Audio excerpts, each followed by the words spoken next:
Hello दोस्तों, आज हम आपको लिए चलते हैं विश्व की सबसे लंबी नदी नील नदी, जो कि अफ्रीका महादेश में बहती है।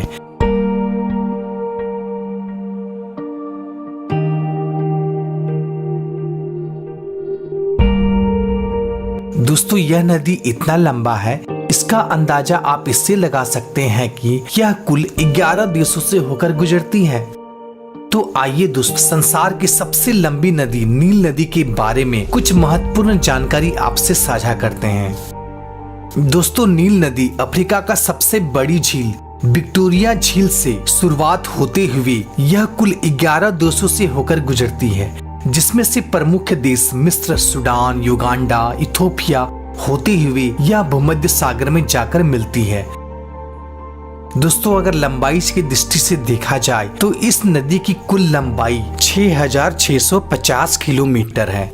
दोस्तों, ये तो बात हुई लंबाई की। अगर इस नदी की चौड़ाई की बात की जाए दोस्तों, इसका अधिकतम चौड़ाई 16 किलोमीटर से ज्यादा नहीं है और कहीं कहीं तो इसकी चौड़ाई ओनली 200 मीटर से भी कम हो जाती है। दोस्तों, साथ ही इस नदी की कई सहायक नदियां भी हैं, जिसमें से प्रमुख श्वेत नील एवं नीली नील है। दोस्तों, आपको जानकर हैरानी होगी, यह नदी अपने मुहाने पर 160 किलोमीटर लंबा और 240 किलोमीटर चौड़ा विशाल डेल्टा बनाती है। दोस्तों, यह नदी इतना महत्वपूर्ण है, इसका अंदाजा आप इससे लगा सकते हैं कि इतिहास में बड़े बड़े नगरों का उद्यान इसी नदी के किनारे हुआ था, जिसमें से एक महान सभ्यता है मिस्र का सभ्यता। मिस्र का सभ्यता में नील नदी का अहम योगदान। दोस्तों, मिस्र की सभ्यता विश्व की सबसे प्राचीन सभ्यताओं में से एक है।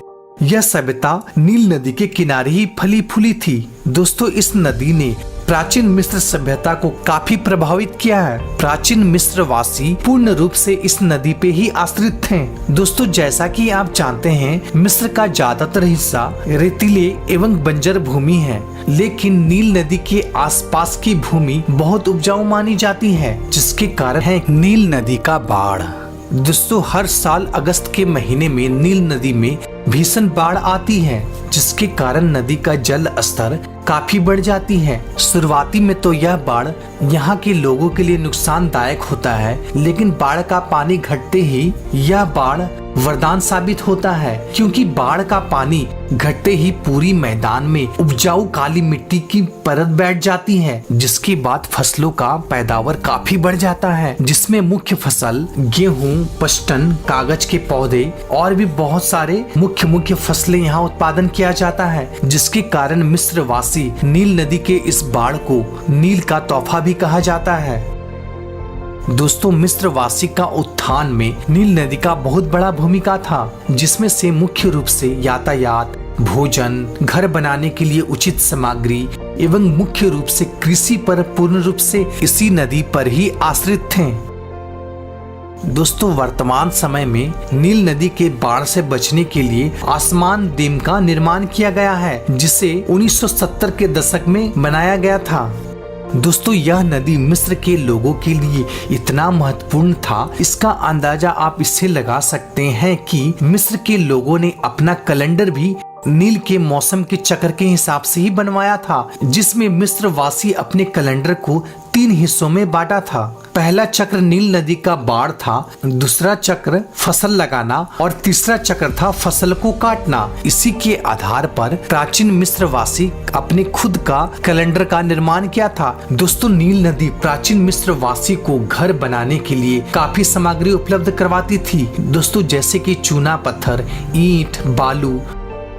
दोस्तों, नील नदी का दक्षिणी भाग भूमध्य रेखा के समीप स्थित है, जहां वर्षा बहुत ही ज्यादा मात्रा में होती है, जिसके कारण से इस क्षेत्र में सावना नामक उष्णकटिबंधन घास के मैदान पाए जाते हैं। साथ ही यहाँ पर गोंद के पेड़ भी बहुत ज्यादा मात्रा में पाया जाता है। यही कारण है कि आज सूडान विश्व का सबसे ज्यादा गोंद उत्पादक वाला देश है। दोस्तों, नील नदी अफ्रीका के लिए एक वरदान साबित हुआ है, क्योंकि मिस्र सहित अफ्रीका के कई मॉडर्न शहर आज नील नदी के किनारे ही बसे हुए हैं। तो दोस्तों आज के वीडियो में इतना ही। दोस्तों अगर वीडियो आपको पसंद आया तो लाइक जरूर कीजिए, साथ ही साथ इस वीडियो को ज्यादा से ज्यादा शेयर कीजिए, साथ ही हमारे चैनल को सब्सक्राइब करना बिल्कुल ना भूलें। फिर मिलते हैं एक नई वीडियो में एक नई टॉपिक के साथ, तब तक के लिए गुड बाय, टाटा।